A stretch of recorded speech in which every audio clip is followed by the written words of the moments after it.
नमस्कार, मैं हूं केशव तिवारी और अलग अंदाज में रहती हैं खबरें हमारी। भारतीय जनता पार्टी से बगावत कर बहुजन समाज पार्टी की टिकट से सतना विधानसभा का चुनाव लड़ने वाले रत्नाकर चतुर्वेदी सिवा के पिता कमलाकर चतुर्वेदी एक बार पुनः नागौद में केंद्रीय मंत्री राजनाथ सिंह की उपस्थिति में भारतीय जनता पार्टी में शामिल हो गए। 2023 के विधानसभा चुनाव में जब रत्नाकर चतुर्वेदी सिवा को टिकट नहीं मिली तो रत्नाकर चतुर्वेदी सिवा ने भारतीय जनता पार्टी से बगावत कर बहुजन समाज पार्टी के टिकट से चुनाव लड़ा।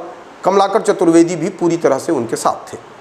राजनीतिक हलकों में इस बात की भी चर्चा थी कि रत्नाकर चतुर्वेदी सिवा भी जल्द भारतीय जनता पार्टी की सदस्यता ले सकते हैं, लेकिन जबलपुर की बैठक में भारतीय जनता पार्टी के राष्ट्रीय अध्यक्ष जेपी नड्डा की उपस्थिति में यह विषय उठा कि रत्नाकर चतुर्वेदी को भारतीय जनता पार्टी में शामिल कराया जाना चाहिए।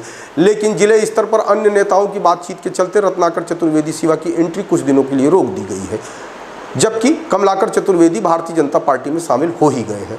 तो रत्नाकर चतुर्वेदी बहुजन समाज पार्टी में कितनी दिन रहेंगे, कब तक रहेंगे और बहुजन समाज पार्टी का साथ कितने दिन तक देंगे, यह अपने आप में एक बड़ा सवाल है। 2023 के विधानसभा चुनाव में जब रत्नाकर चतुर्वेदी बहुजन समाज पार्टी की टिकट से चुनाव लड़ रहे थे, उस समय रत्नाकर चतुर्वेदी के बड़े पिता सुधाकर चतुर्वेदी रत्नाकर चतुर्वेदी के साथ में जाकर भारतीय जनता पार्टी के साथ ही बने रहे।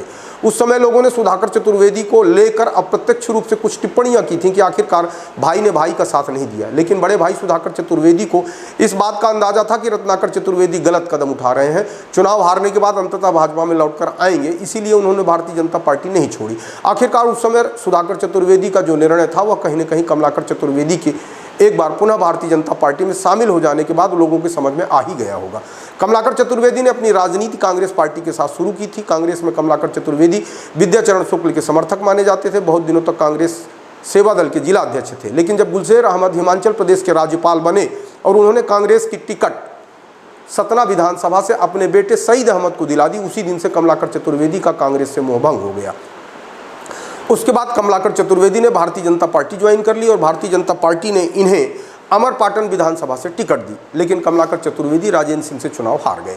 इसके बाद से कमलाकर चतुर्वेदी को कभी भारतीय जनता पार्टी की टिकट नहीं मिली। अब कमलाकर चतुर्वेदी अपने बेटे रत्नाकर चतुर्वेदी सिवा को राजनीति में बेहतर ढंग से स्थापित करना चाहते हैं। फिलहाल कमलाकर चतुर्वेदी कांग्रेस से भारतीय जनता पार्टी में आए, भारतीय जनता पार्टी से बहुजन समाज पार्टी में गए, बहुजन समाज पार्टी से फिर एक बार भारतीय जनता पार्टी में आकर कमलाकर चतुर्वेदी फिर से एक बार भाजपाई हो गए हैं। आपको हमारी खबरें कैसी लगती हैं कमेंट बॉक्स में आके कमेंट कर सकते हैं, लाइक कर सकते हैं, शेयर कर सकते हैं।